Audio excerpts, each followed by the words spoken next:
Spare me, Great Lord. Chapter 71 Bahasa Indonesia. Jiang Sui dengan tenang duduk di futon di samping Lusu sementara semua orang berbalik dan melihat ke sumber suara. Kalimat itu barusan terasa seperti guntur di ruangan yang sunyi ini, bergema keras di dalam diri mereka semua. Orang dengan bakat tingkat A dapat menyelesaikan siklus hanya dalam 3 jam sementara tingkat B dapat melakukannya dalam 1 hari. Semua orang telah mengerti dengan jelas sekarang bahwa, suatu hari, ini merujuk hanya pada 1 malam latihan. Itu mungkin untuk menyelesaikan 2 siklus dalam sehari penuh 24 jam menurut logika. Namun, setelah mereka menjalani pelatihan siang hari selama 1 hari, semua orang memahami masalahnya, bahwa kecepatan pelatihan mereka di sekolah jauh lebih lambat daripada di rumah. Beberapa dari mereka secara kasar tahu apa yang terjadi sementara beberapa dari mereka masih sama sekali tidak mengerti. Tapi apa yang mereka tidak tahu adalah, bagaimana Jiang Sui menyelesaikan 2 siklus pelatihan hanya dalam 1 hari. Ini telah melampaui kemajuan Liu Li 1 kali lipat dan jika mereka terus menghitung maju, mungkin hanya akan ada tingkat A Chao Qingqi yang telah menyelesaikan lebih banyak siklus. Lusu sangat gembira karena deskinya secara mengejutkan bisa mengejutkan orang lain bahkan tanpa membuat keributan. Tidak heran dia begitu akrab dengan teori pelatihan di lokasi yang diberkati, mungkin. Dia telah menemukan tempat yang bagus untuk berlatih. Si Fei melihat sekeliling pada semua ekspresi wajah siswa dan dengan tenang berkata, kecepatan pelatihan yang aku sebutkan sebelumnya adalah jika itu dilakukan di bawah standar, kondisi normal. Namun, ada kondisi lain seperti jika area rumah seseorang berada di suatu tempat yang penuh dengan energi magis. Lokasi yang diberkati dengan energi magis tidak hanya akan membuat kemajuan latihan kamu berlipat ganda tetapi juga mempengaruhi flora dan fauna di daerah tersebut. Ini adalah fakta yang tidak dapat disangkal dan di setiap tempat ini, tentu saja 100% energi di dalamnya. Daerah itu akan menyebabkan fenomena luar biasa terjadi pada flora dan fauna. Pelajar Jiang Sui mungkin telah menemukan daerah yang cocok untuk berlatih karena daerah rumahnya mungkin merupakan lingkungan yang kondusif dan hal seperti itu cukup umum. Dan itulah mengapa aku harus memberitahu kalian semua sebelumnya bahwa kemajuan pelatihan kamu tidak hanya bergantung pada bakat kamu sendiri. Jika seseorang dengan bakat tingkat F ditakdirkan untuk itu, ia bahkan dapat berkembang secara drastis dalam 1 tembakan, si Fei menjelaskan ketika semua orang terdiam. Jadi, bahkan tempat di mana kamu berlatih tidak semuanya sama. Selama keheningan, si Fei melanjutkan, tapi itu tidak berhenti hanya di lokasi, ada juga sumber daya yang tersedia saat pelatihan. Aku yakin kamu semua ingat batu-batu yang aku pegang ketika aku memberikan metode pelatihan kepada kamu. 3 batu berbentuk berlian yang bersinar itu disebut batu ajaib. Masing-masing dari mereka mengandung energi magis yang sangat besar di dalamnya dan mereka mudah diserap oleh pengguna. Hanya dengan memegang salah satu dari mereka saat kamu berlatih, bahkan mungkin seseorang dengan tier B aptitude mungkin bisa mengejar kecepatan pelatihan seseorang dengan tier A aptitude. Tapi tentu saja, ada batasan berapa kali kamu bisa menggunakannya. Selain itu, ada juga eliksir di luar sana. Makanan yang tumbuh di daerah itu dapat dimanfaatkan untuk berbagai alasan dan kebanyakan digunakan sebagai eliksir. Siswa yang berprestasi pada waktunya akan menerima beberapa di antaranya yang secara teratur proporsional oleh negara. Untuk membantu perjalanan pelatihan kamu, tentu saja, menggunakan ramuan dan batu ajaib ini menjamin beberapa efek samping dan karena itu, kami tidak akan memasoknya dalam jumlah besar jika terjadi kecelakaan pada pelatihan kamu. Pada akhirnya, semuanya bermuara pada mereka yang menyuruh kami untuk patuh dan mereka kemudian akan memberi kami makan dengan sesuatu yang baik. Mereka semua mengerti bahwa ramuan sebagian dianggap sebagai obat tetapi efek samping apa yang mungkin ditimbulkan oleh penggunaan batu ajaib ini. Siapa yang tahu berapa jumlah barang yang akan mereka bagikan? Karena Lusu memiliki bakat tingkat F, dia mungkin bisa melupakan untuk mendapatkan mereka. Seluruh negara memiliki lebih dari 10.000 siswa yang terdaftar di kelas Daoyuan dan sepertinya tidak mungkin setiap dari mereka dapat menerima sesuatu. Pada saat ini, Lusu tiba-tiba teringat sesuatu yang disebutkan di forum, bahwa banyak gua di sekitar tempat itu sedang ditutup. Mungkin, bisakah mereka menambang semua batu ajaib ini? Bentuk berlian ini pasti tidak terlihat seperti bentuk aslinya. Mungkin itu diukir menjadi prisma seperti itu karena bentuknya memungkinkannya untuk diukur dengan lebih nyaman. Liu Li awalnya yang paling belak-belakan dan dia memiliki bakat tertinggi di kelas. Dengan demikian, semua orang secara bertahap menganggap Liu Li sebagai pemimpin kelompok mereka karena mereka lebih suka berkumpul di sekitarnya, daripada benar-benar mematuhi perintahnya. Tidak mungkin siswa lain akan mendengarkan instruksinya karena masing-masing dari mereka memiliki kepribadian independen mereka sendiri dan mereka juga tidak berutang budi pada Liu Li. Jadi mengapa mereka harus mendengarkannya?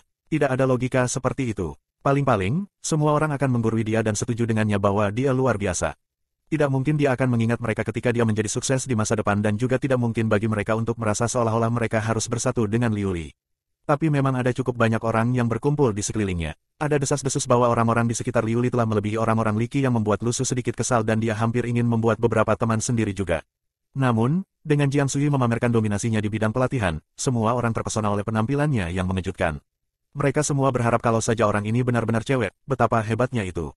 Liu Li tetap tenang saat dia merenungkan masalah ini. Bukannya dia miskin dan karena dia bisa meningkatkan kondisi latihannya, mengapa tidak melanjutkan rencananya?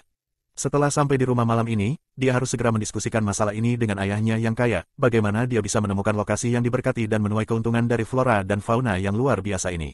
Pada titik inilah banyak orang biasa menyadari sesuatu, bahwa semua orang kaya berusaha menemukan tempat-tempat ini di mana tumbuh-tumbuhan telah bermutasi. Hanya sampai periode belajar mandiri Jiang Sui merasa agak malu, bukannya aku bermaksud menyembunyikan ini darimu, tetapi kenyataannya adalah tidak nyaman bagiku untuk berlatih bersama denganmu. Rumah yang hanya dibeli oleh keluargaku, memiliki energi yang hampir tidak cukup untuk diriku sendiri. Namun, Lu Su tidak terlalu mempedulikannya. Keke, tingkat energi apa yang dimiliki rumahmu itu? Yang aku maksud adalah, dibandingkan dengan tempat lain, dia telah mengajukan pertanyaan ini murni untuk memahami gagasan kasar dari konsep ini, seberapa melimpah energi magis di satu tempat. Jiang Sui berpikir sejenak sebelum menjawab, tingkat tertinggi di seluruh kota. Oh, Lu Su jelas mengerti sekarang. Pertama, dia mengerti bahwa keluarga Jiang Sui memiliki seseorang yang merupakan tokoh penting dan kedua, dia juga mengerti bahwa keluarganya tentu cukup kaya. Lu Su tiba-tiba menyadari bahwa menjadi seorang tokoh penting tidak harus berarti bahwa orang tersebut berasal dari keluarga dengan warisan lama atau rahasia. Dia mungkin saja, seseorang di dalam Black Coats. Lu Su mencoba menyelidiki, di departemen apa guru Si Fei dan beristirahat. Mungkinkah itu disebut departemen terkait? Jiang Sui tertawa, apa maksudmu dengan departemen terkait? Itu disebut jaringan surgawi. Tanpa ekspresi di wajahnya, Lu Su menjawab, kedengarannya jelek sekali. Dari kesusahan Jiang Sui, plus 29. Jiang Sui berpikir sejenak sebelum memutuskan untuk melanjutkan penjelasannya. Di bagian atas jaringan surgawi, ada Raja Surgawi. Ada begitu sedikit Raja Surgawi dan bahkan tidak ada 2 digit dari mereka sekarang, dan mereka bos di atas sana. Raja Surgawi dan jaringan surgawi, begitulah sebutan mereka. Jadi semua yang telah mereka lakukan terhadap metahuman di negara ini semuanya di bawah instruksi dari jaringan surgawi. Jadi seberapa tinggi kelas Raja Surgawi yang bahkan belum ada 10 dari mereka. Bagaimana menakutkan, itulah sebabnya Si Fei telah menyebutkan sebelumnya bahwa dia belum pernah melihat alat ajaib dengan matanya sendiri, tetapi dia yakin itu memang ada.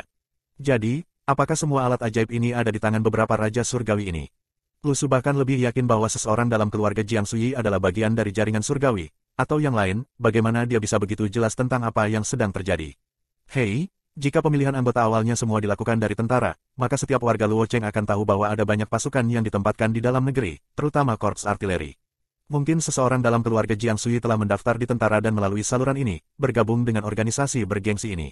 Dan dalam masyarakat ini, tidak normal bagi seseorang untuk mencapai hal-hal besar sendirian. Spare me, Great Lord. Chapter 72 Bahasa Indonesia. Tidak ada yang tahu mengapa seseorang yang begitu tampan dari kelas Daoyuan akan bergaul dengan seseorang seperti Lu Su. Seseorang dari sekolah yang sama dengan Jiang Sui sebelumnya mengatakan bahwa latar belakang keluarganya tidak normal. Dikombinasikan dengan keunggulannya di jalan pelatihan, dia tampak seperti bintang yang cerah dan bersinar. Di sisi lain, Lu Su memiliki reputasi sebagai orang yang tidak dapat didekati dan kebetulan juga tertinggal jauh di belakang dalam pelatihan. Bahkan orang normal yang mengikuti di belakang pun tidak memiliki reputasi yang ekstrim seperti itu. Tapi mereka berdua bergaul tidak benar. Jiang Sui tidak seperti Liu Li. Terlepas dari pencapaiannya dalam pelatihan, dia tidak berencana untuk menggunakan itu untuk mengikat orang ke sisinya. Jika ada yang berpikir seperti itu, mereka akan menebak bahwa Lu Su telah diikat. Tapi apa yang begitu baik tentang Lu Su, seseorang dengan bakat tingkat F? Jadi bagaimana jika dia terbangun sebagai tipe kekuatan? Jiang Sui membisikkan banyak hal kepada Lu Su, energi magis di kota tidak dapat dibandingkan dengan di hutan belantara. Ada tempat-tempat di pegunungan yang kaya akan energi magis dan telah mencapai tingkat yang tak terbayangkan.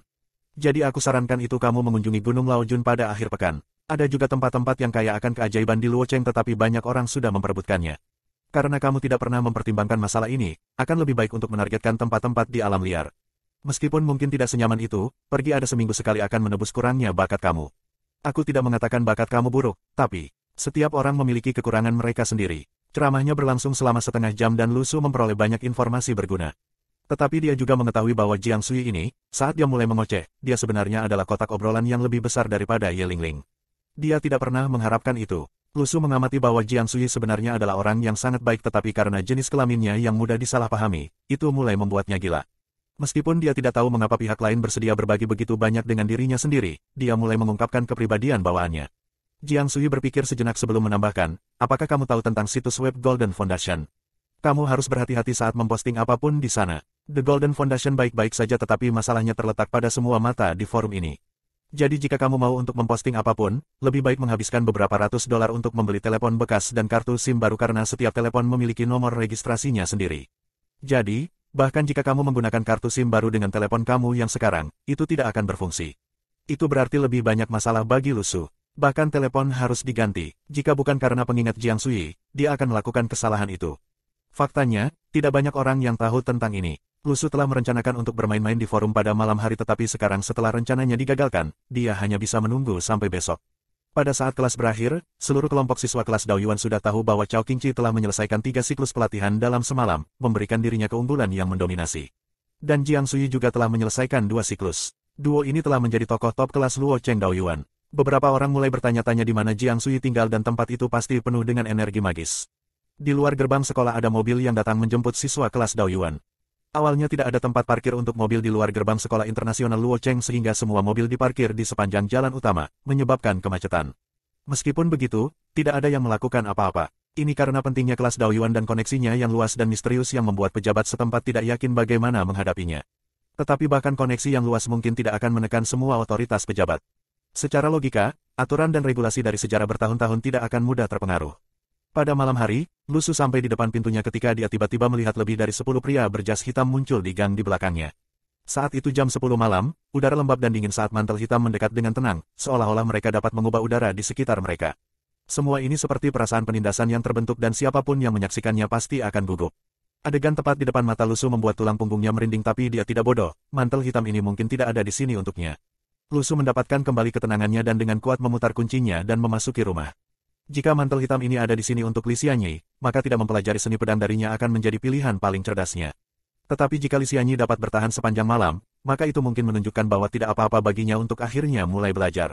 Poin utamanya adalah untuk mengetahui hubungan antara Li Xianyi dan jas hitam. Seorang pria berjas hitam berkata, tetangga, siswa kelas Daoyuan, nama Lu Su, bakat tingkat F, belum memiliki kontak dengan target. Seseorang di balik jas hitam mengakui dengan, oh, orang ini mengenakan jubah hitam dan memiliki aura tuan malam yang misterius. Jubah hitam ini tampak sangat ketinggalan zaman dengan tren saat ini dan tidak banyak yang akan benar-benar memakai hal seperti itu. Dan bayangan hitam itu seperti hitam dari jurang yang paling dalam dan paling gelap. Tapi orang seperti itu terlihat sangat keren saat dia berjalan menyusuri gang dengan postur tinggi tanpa membuat suara apapun.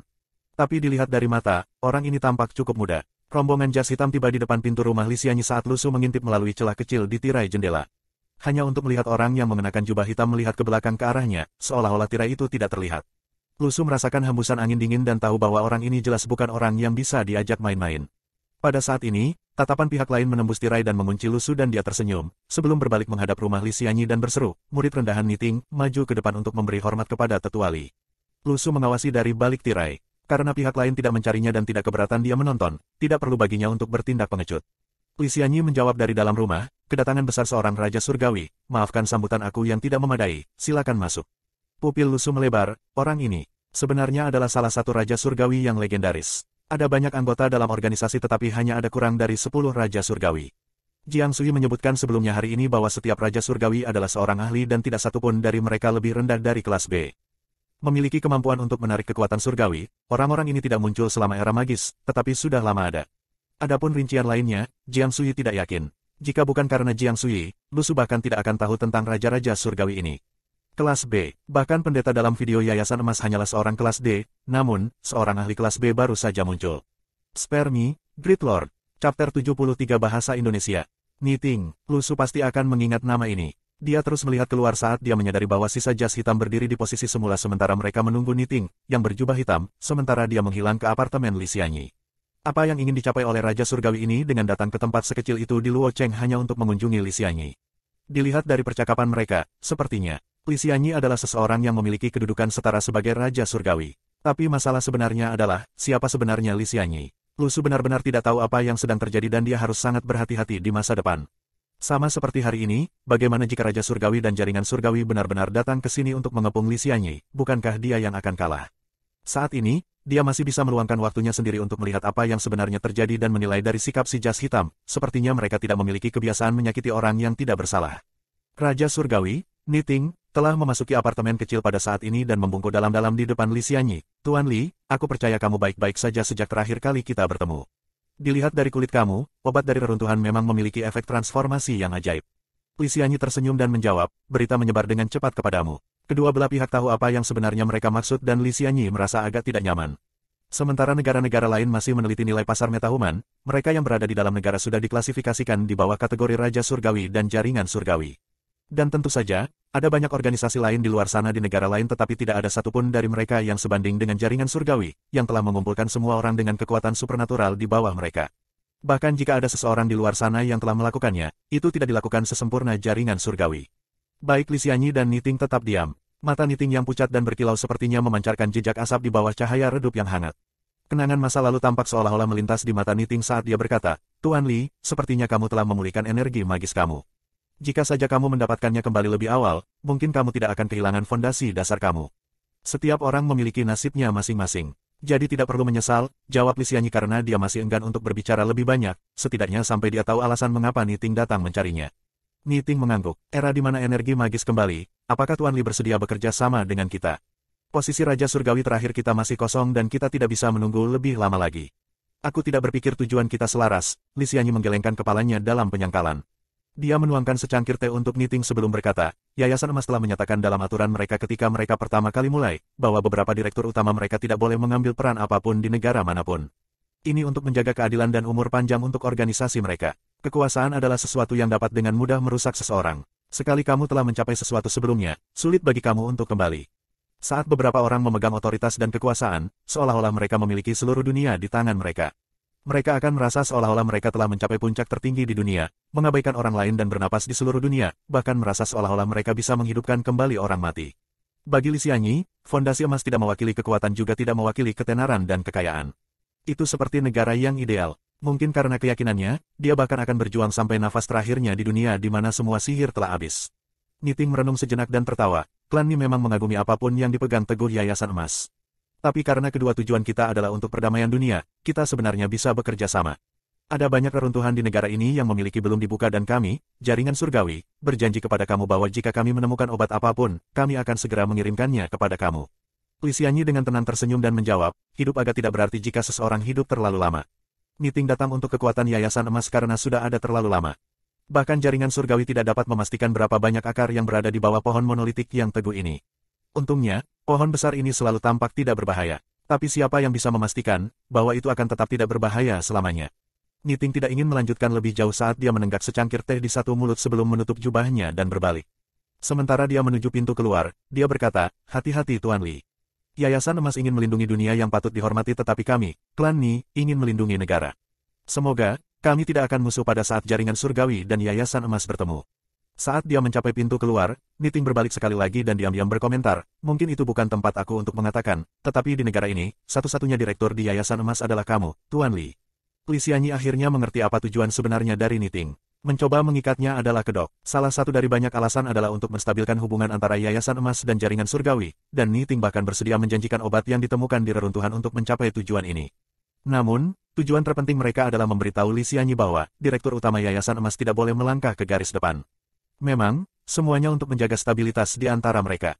Hanya satu profesional kelas B sudah cukup untuk membuat kekacauan jika dia memasuki suatu negara dan melumpuhkan seluruh kota bahkan tidak akan dianggap sebagai suatu prestasi. Tapi tentu saja, negara yang diserang tidak akan hanya duduk diam dan tidak melakukan apa-apa. Niting telah melakukan semua ini untuk menyatakan agresinya. Bahkan jika ada hubungan persahabatan dan mereka menghormati cita-cita Yayasan Emas, tugas mereka adalah melindungi negara.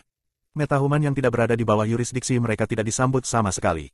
Setiap profesional di dunia sekarang berjuang untuk mencapai kelas A dan saat seseorang melakukan itu, barulah dia akan dianggap telah mencapai puncak dunia. Namun, seberapa mudah itu? Niting melihat ke belakang ke arah apartemen yang compang camping saat dia keluar dari rumah. Ayo pergi, ada hal yang lebih penting untuk diperhatikan. Kembali ke Beijing, Lu Su dan Lu Xiaoyu sama-sama merangkak di samping jendela, melihat keluar celah kecil yang mereka buka. Mereka melihat bahwa Niting telah keluar dari apartemen kecil dan segera pergi. Tepat saat dia berada di kejauhan, suara Niting bergema sekali lagi di malam hari, jaga dirimu Tuan Li, klan Ni akan mengingat janji kita. Jika kita menemukan obat apapun dari reruntuhan yang tidak terkunci, itu akan menjadi dikirimkan kepada kamu segera. Lu Su tiba-tiba bertanya-tanya, bukankah Raja Surgawi yang baru saja dilihatnya ini tampak seperti berhubungan baik dengan Lisianyi? Lu Su, siapa dia? Saat Lu Xiaoyu bergumam pelan. Salah satu bos dari jas hitam. Dia ahli kelas B, jawab Lu Su pelan. Kapan kita bisa mencapai kelas B? Lu Xiaoyu bertanya dengan rasa ingin tahu. Setelah berpikir sejenak, Lu Su menjawab, tidak yakin, tapi mungkin tidak akan lama. Lu Su, berapa banyak bintang yang kau nyalakan sekarang? Aku telah menggelapkan 4 bintang, kata Lu Xiaoyu dengan gembira. Kamu terlalu lambat. Aku sudah menyalakan 7 dari mereka. Saat dia menjawab tanpa sedikit pun rasa malu, sepertinya bakatku lebih baik darimu. Dari kesusahan Lu Xiaoyu, plus 65. Lu Xiaoyu menjadi curiga dan berbalik untuk melihat Lu Su, apakah itu benar? Tentu saja itu kebenaran, seperti yang dijawab Lu Su dengan keyakinan seperti itu. Lu Su merasa seperti baru saja lolos dari bahaya. Untungnya, dia bisa mengonsumsi buah-buahan surgawi itu. Jika dia benar-benar harus membandingkan kemajuannya dengan Lu Xiaoyu tanpa buah-buahan itu dan dia mengetahui bahwa perbedaan mereka tidak terlalu besar meskipun dia tidak harus secara aktif berlatih sama sekali, betapa sombongnya anak ini. Spare me, Great Lord. Chapter 74 Bahasa Indonesia. Lu Xiaoyu masih belum sepenuhnya percaya pada Lu Su karena dia merasa bahwa Lu Su selalu mengatakan omong kosong. Bagaimana bisa bakatnya lebih baik dari miliknya? Tapi Lu Su tidak berhenti di situ dan terus membual, bintang pertama dan kedua bisa menyala hanya dengan satu buah surgawi. Aku bisa mendapatkan efek 4 buah hanya dalam satu malam latihan, bisakah kamu melakukannya? Sebenarnya, Lu Su baru mencapai kecepatan latihan ini setelah dia menyelesaikan nebula pertama tetapi ini adalah sesuatu yang tidak diketahui Lu Xiaoyu. Gadis kecil itu melihat ke bawah dalam diam saat dia menghitung kecepatan latihannya sendiri, dia hanya bisa mencapai efek senilai 2 buah dalam satu malam. Dia tidak berbicara lagi karena dia merasa dia salah. Dari kesusahan Lu Xiaoyu, plus 199. Saat melihat Lu Xiaoyu dalam keadaan itu, Lu Su merasa agak kasihan padanya dan berdeham, Keke, setelah menyelesaikan nebula pertamamu, kamu juga bisa mencapai kecepatan latihan yang sama denganku. Betulkah? Saat matanya berbinar, apakah kemampuannya bisa menjadi lebih kuat atau tidak adalah hal kedua baginya. Jika kecepatan kemajuannya terlalu lambat, bukankah jarak antara dia dan Lu Su akan bertambah? Orang-orang akan selalu mengatakan bahwa jika status pihak-pihak yang terlibat tidak berada pada level yang sama, jarak di antara mereka perlahan-lahan akan meningkat hingga mereka menghilang dari dunia satu sama lain. Lu Xiaoyu terus-menerus berpikir bahwa dia harus mengikuti kecepatan latihan Lu Su untuk sedikit memperpendek jarak di antara mereka. Dengan cara ini, Lu Su tidak akan tiba-tiba menghilang dari hidupnya suatu hari nanti. Kemanapun Lu Su pergi, dia juga akan pergi. Lu Su melanjutkan prosedur latihannya yang biasa malam itu. Pada saat itu, dia telah mencapai titik di mana dia hanya membutuhkan 2 buah surgawi lagi untuk menerangi bintang pertama di nebula keduanya. Lu Su menantikan untuk mengetahui perubahan apa yang dapat menyebabkan bintang-bintang di nebula kedua menerangi. Nebula pertama memberinya kekuatan yang sebanding dengan kelas E. Jadi apa yang bisa ditawarkan nebula kedua? Karena dia telah mencapai tahap di mana hanya membutuhkan 2 buah surgawi lagi, dia dapat mencapai kemajuan itu hanya dalam setengah malam pelatihan dan dia bahkan tidak perlu mengkonsumsi buah-buahan itu. Malam telah gelap dan waktu sudah menunjukkan pukul 1 dini hari. Lu Su membuka matanya di kamarnya yang sunyi saat dia menyalakan bintang pertama di nebula kedua. Dia sekarang mengerti dalam hatinya, tentang kekuatan apa yang ditawarkan nebula ini. Tiba-tiba, Lu Su telah menelan dirinya dalam lapisan tipis cahaya surgawi sesuai dengan niatnya. Cahaya putih perak dengan lancar mengelilinginya sampai dia tidak bisa melihat dengan jelas wajahnya sendiri di cermin. Cahaya surgawi akhirnya bisa meninggalkan tubuhnya. Meskipun mereka sangat aktif dan bisa bergerak sesuai keinginannya di masa lalu, cahaya surgawi ini tidak pernah bisa meninggalkan tubuhnya. Sampai sekarang, mereka mengelilingi Lu Su seolah-olah mereka adalah lapisan pelindung pakaian. Lu Su berpikir bahwa jika dia bertemu Liang Che lagi dengan pakaian ini, bahkan jika yang terakhir akan habis-habisan dan membakarnya, mungkin dia bisa keluar tanpa cedera. Pikiran ini memang benar karena perlindungan yang diberikan cahaya padanya sangat penting. Jika kelas D, metahuman tipe elemental berdiri melawannya, mereka mungkin akan dirugikan. Namun, kekuatan cahaya surgawi ini hanya akan meningkat sesuai dengan pertumbuhan kekuatan Lu Su sendiri. Jadi, nebula kedua memberikan kekuatan pelindung. Memiliki kekuatan kasar memang bisa melindunginya dari serangan fisik tapi itu pasti tidak bisa melindunginya dari serangan tipe elemental itu. Jika seseorang membakar atau menyetrum kamu, dapatkah kamu memblokir serangan ini hanya dengan tubuh kamu? Tidak peduli seberapa keras kulitmu, itu tidak mungkin mengisolasi listrik. Dan sekarang, nyawa Lu Su bahkan lebih terjamin. Tidak, bukan hanya itu, Lu Su merasa kekuatannya juga meningkat. Tidak mungkin peta surgawi ini akan terus meningkatkan kekuatannya kan? Pada titik ini, menurut perhitungan Lu Su, saat dia maju lebih jauh ke dalam pelatihannya, kekuatannya juga akan mengikuti. Peta celestial itu seperti yang dijelaskan dalam legenda. Saat kekuatan bintang meningkat, semakin lama dia bisa menggunakan mayat anjing dan semakin kuat perlindungan yang mereka berikan padanya. Rasanya seperti, kemampuan tempur jarak jauh dan jarak pendek semuanya disiapkan di dalam peta ini dan itu terdengar sangat mengagumkan. Ada yang mengatakan bahwa bahkan jika kekuatan magis seseorang menjadi luar biasa, dia masih akan dirugikan jika seseorang meluncurkan serangan diam-diam padanya jika dia tidak memiliki kekuatan fisik yang kuat.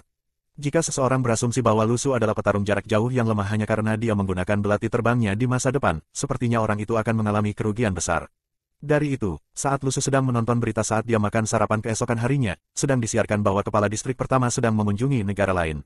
Pada titik inilah Lu Su melihat Niting berdiri diam di samping kepala-kepala. Dalam berita, Niting terlihat sangat tenang dan dia tidak mengenakan jas hitamnya tetapi dalam setelan barat serba hitam. Meskipun dia tampak biasa-biasa saja saat dia berdiri di sampingnya, rasanya seolah-olah dia memerintahkan banyak kekuatan pencegah. Ini bisa menjadi klip prarekaman dan hanya disiarkan sekarang dan dengan demikian, tidak berarti bahwa Raja Surgawi ini sudah keluar di negara lain. Dia memang sosok penting. Lu Su tiba-tiba merasa bahwa dia harus mempelajari beberapa teknik permainan pedang dari Li Xianyi karena dia tampaknya bersahabat dengan Raja Surgawi. Jika mereka tidak ada di sana untuk mengelilinginya, semuanya akan baik-baik saja. Menjadi hanya seorang siswa sekolah menengah, Lu Su tidak mengerti banyak dan tidak bisa mengarang apa yang sebenarnya terjadi dari situasi tersebut. Dengan demikian, dia hanya bisa mengandalkan penilaiannya sendiri untuk melaksanakan rencananya. Dan penilaian Lu Su adalah bahwa tidak apa-apa jika dia mempelajari teknik permainan pedang dari Li Xianyi. Teknik-teknik itu harus dipelajari, tetapi masalahnya adalah bagaimana dia bisa menjawab pertanyaan itu kepada Li Xianyi. Situasi yang ideal adalah Li Xianyi menjadi orang pertama yang memperpanjang tawaran ini.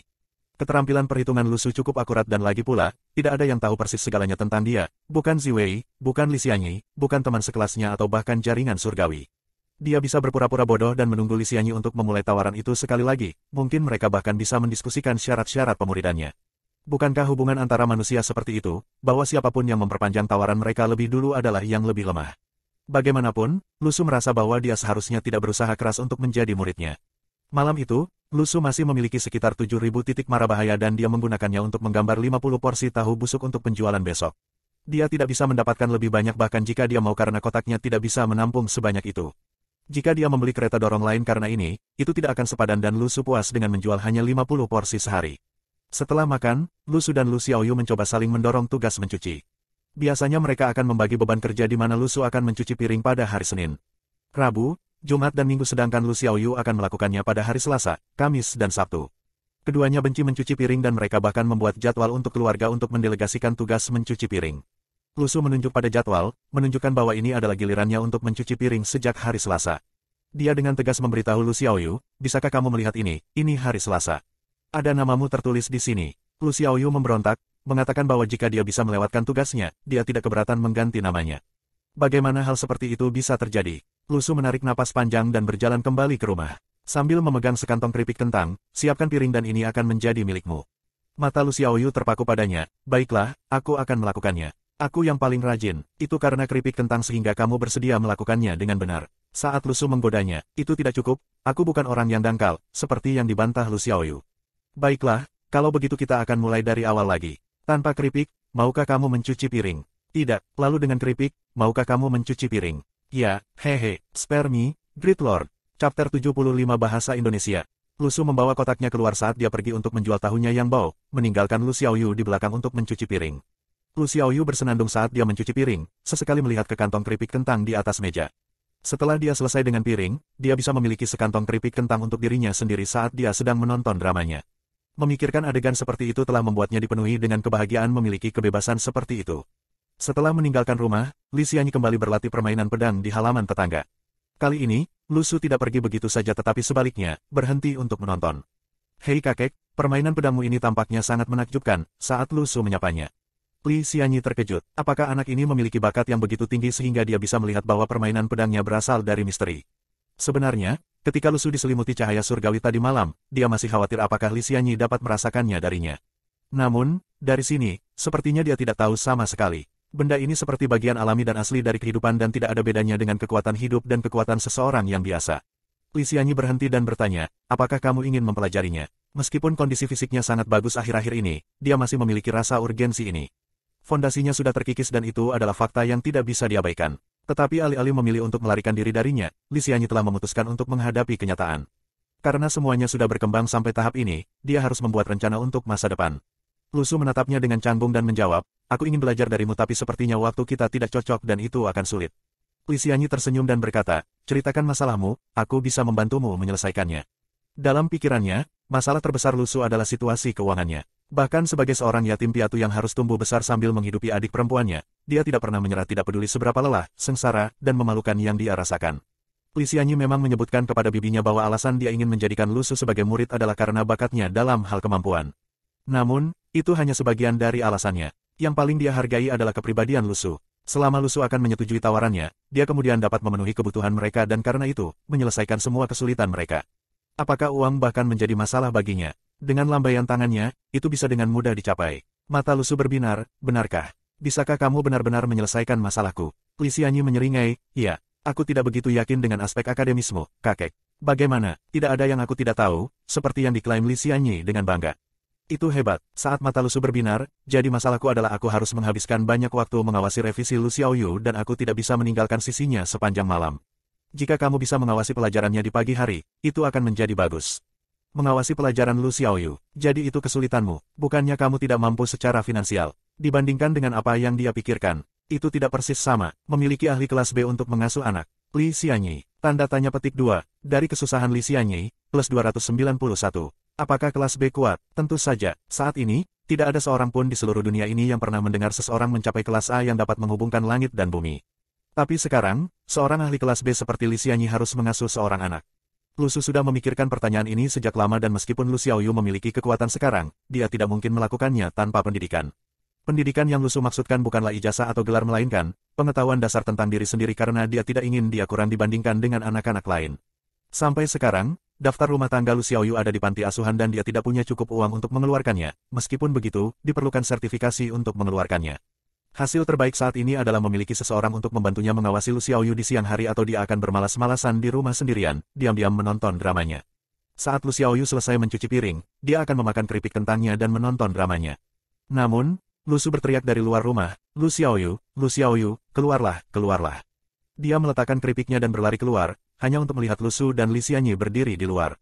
Lu Su dengan gembira berkata kepada Lu Xiaoyu, saat aku tidak di rumah, yang kamu lakukan hanyalah menonton serial dramamu.